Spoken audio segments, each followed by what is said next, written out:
Yang dimaksud dengan sabar adalah sanggup untuk melawan, sanggup untuk berbuat. Iradatul intiqam, membalas, tapi dia tetap lawan. Bukan yang dia lawan manusianya, bukan yang dia lawan orangnya, tapi yang dia lawan adalah darah yang mendidih, yang bergejolak di dalam.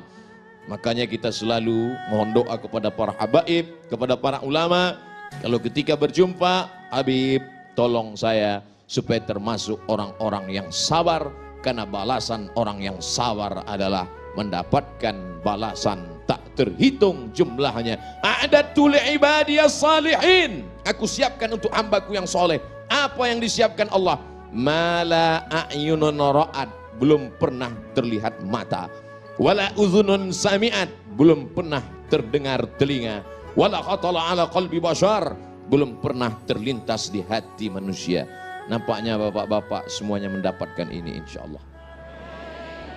Ibu-ibu sama juga. Makanya bapak-bapak sabar. Ustaz Somad, itu bapak itu kelihatannya orangnya sudah tidak kena azab kubur lagi Pak Ustaz. Loh, kok bisa begitu? Saking dia sudah menderitanya menghadapi istrinya di dunia. Pernah nggak dengar seperti itu? Pernah bapak?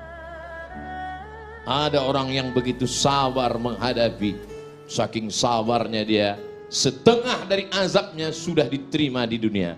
Sehingga di akhirat ketika semua orang mendapatkan azab, ini azab kamu, ini azab kamu. Lalu orang ini kata Allah, azab kamu DP-nya sudah diambil dunia. Ini tinggal cash-nya saja. Sedangkan kita semua tidak mau mendapatkan azab sama sekali. Maka doa kita, Rabbana atina fid dunya hasanah wa fil akhirati hasanah wa qina adzabannar.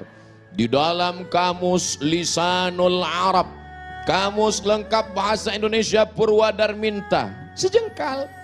Tapi kamus Ibnu Manzur bahasa Arab semeter. Apa dikatakan di sana marah itu? As-sulbah, keras. As-sohrah, batu yang keras. Itulah amarah. Karena dia menggumpal menjadi dendam kesumat. Sebelum mati dia berpesan kepada anaknya, sini sebentar anakku, sini sebentar. Ada apa ma? Kamu kalau nanti saya mati, jangan nikahkan anak cucumu 7 turunan dengan anak tetangga kita. Batu yang mengeras, maka sampai kapanpun tidak akan mencair. Wa inna minal hijarati lama yatafajjaru minhul anhar. Ada batu keras tapi masih memancarkan air. Wa inna min halamah yahbitu min khasyatillah. Ada batu keras tapi hancur berkeping di atas bukit Tursina karena takut kepada Allah. Tapi kalau sudah hati mengeras menjadi batu, maka apapun tidak akan keluar.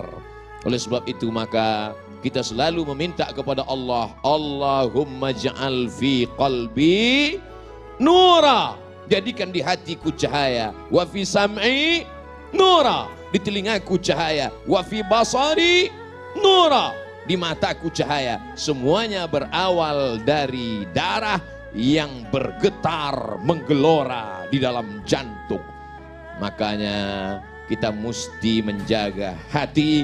Kata Nabi SAW, ala fil jasadi mudghah, ketahuilah di dalam jasad, dalam badanmu ini ada segumpal, sekepal, segenggam. Abdul Somad jantungnya sebesar kepalanya. Kalau tidak percaya, ambil ronsen. Jantung pisang. Sebesar apa genggaman kepalan tangan, sebesar itulah jantung kita. Bapak ibu yang kebetulan gemuk, besar tangan. Abdul Somad yang kebetulan kurus, kecil.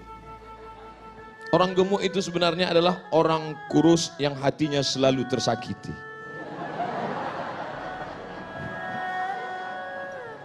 Jadi kalau segumpal ini sudah hancur berkeping, digelorakan oleh setan, darah di dalam itu dibuatnya menjadi mendidih, maka kata Nabi SAW, innaha jamratun minan nar, sesungguhnya ada satu batu kerikil dari api neraka, tuqidu fi qalbi, yang dinyalakan di dalam hati seorang hamba. Alam tarau, apakah kamu tidak pernah melihat humrata ainaihi, Kalau sudah dinyalakan di dalam hati kerikil neraka, maka kamu akan melihat cahaya merahnya sampai ke kelopak mata. Makanya merah mata dia. Oleh sebab itu maka kita selalu jaga hati ini. Dan setan selalu berbisik. Setan berbisik tidak di telinga. Allazi waswisu fi sudur. Di mana sudur? Dada. Sudur sebelah mana? Kiri apa kanan? Atas apa bawah? Sebelah kiri. Kiri tepatnya di mana lagi? 2 jari di bawah. Terasa berdegup dan berdetak.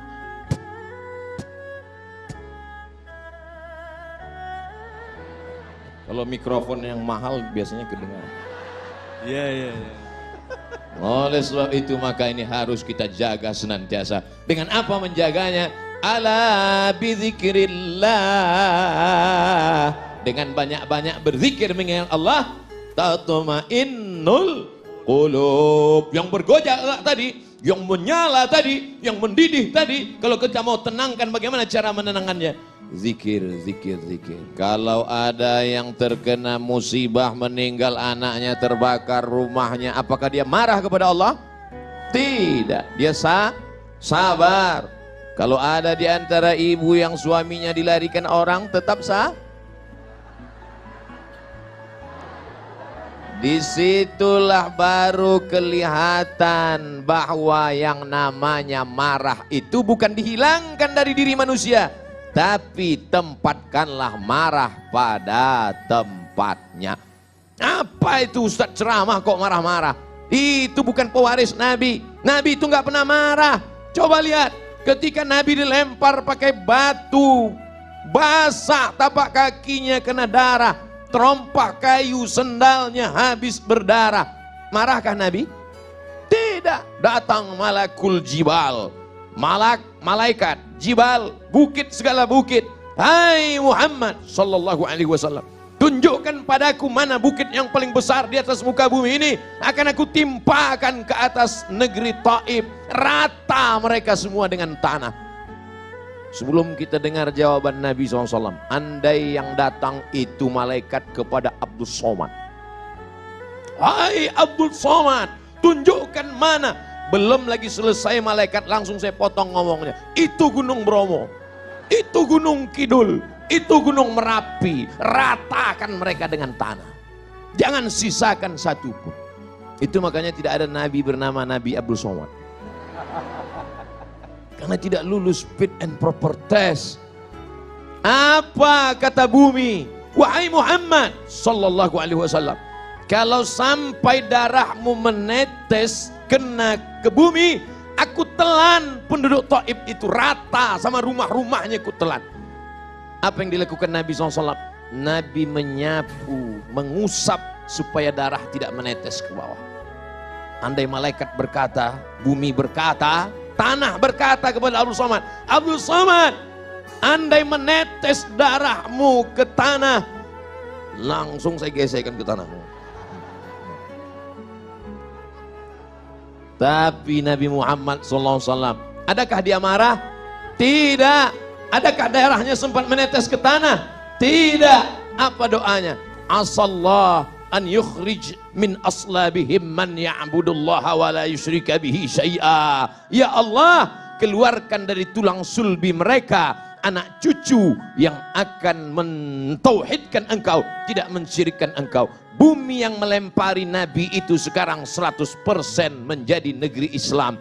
Itulah dia negeri Taif, 91 km dari kota Makkah Al-Mukarramah. Pergilah bersama rombongan umroh kalau iklan.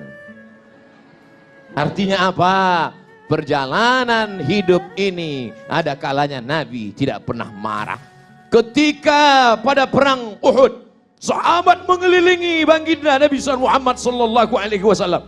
Satu sahabat meminta, ya Rasulullah, berdoalah, mintalah kepada Allah. Setiap Nabi ada doa mustajab. Mohonlah kepada Allah supaya kalau engkau berdoa kepada Allah, maka seluruh orang kafir Quraisy ini akan mati. Sebagaimana dulu Allah menimpakan azab kepada umat Nabi Musa, umat Nabi Isa, umat Nabi Ibrahim. Apakah Nabi memanjatkan doanya?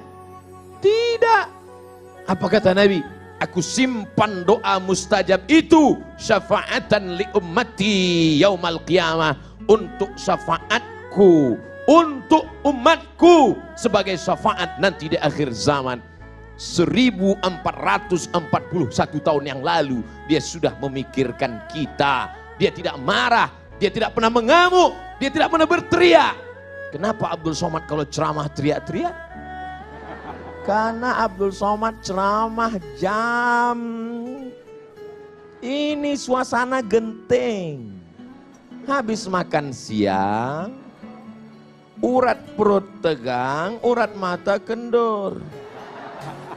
Angin spoi-spoi. Jadi kalau saya ceramah, marilah kita sabar. Nabi nggak pernah marah. Makanya saya selalu kalau ceramah saya perhatikan, mana yang kira-kira matanya 5 watt ke situ saya. Marilah kita. Supaya apa? Supaya kita pandai menempatkan kapan kita bersuara lembut dan kapan kita bersuara keras. Bukan berarti orang suaranya keras itu hatinya keras. Selembut sutra, smooth as silk, lembut seperti sutra. Kalau kau tak percaya, belalah dadaku, kan kau dapati lafaz Allah di sana. Saudaraku yang dimuliakan Allah Subhanahu wa taala, itu tuh Nabi nggak pernah marah, Nabi nggak pernah ngamuk. Kenapa kamu marah? Kenapa kamu ngamuk? Kamu kenapa nggak meriwayatkan hadis Nabi yang sedang marah? 1 bulan Nabi berdoa, Allahumma al'an bani Ra'il, Allahumma al'an bani Zakwan, Allahumma al'an Usayyah, laknat bani Ra'il, laknat Usayyah, laknat Zakwan. Kenapa? Karena mereka membunuh 70 da'i yang dikirim oleh Rasulullah sallallahu alaihi wasallam. Kunut subuh, kunut zuhur, kunut asar, kunut Jumat, laknat, laknat, laknat. Qanata Rasulullah sallallahu alaihi wasallam syahran, thumma tarakahu. Setelah sebulan Nabi tidak berkunut lagi. Apa kata Abdurrahman ibnu Mahdi? Makna thumma qanata tarakahu, tarakahu. Nabi meninggalkan, bukan kunutnya yang dia tinggalkan, yang dia tinggalkan laknatnya, sedangkan kunutnya berlanjut sampai meninggal Nabi Muhammad sallallahu alaihi. Pernahkah Abdul Somad dalam doa kunutnya melaknat? Enggak pernah.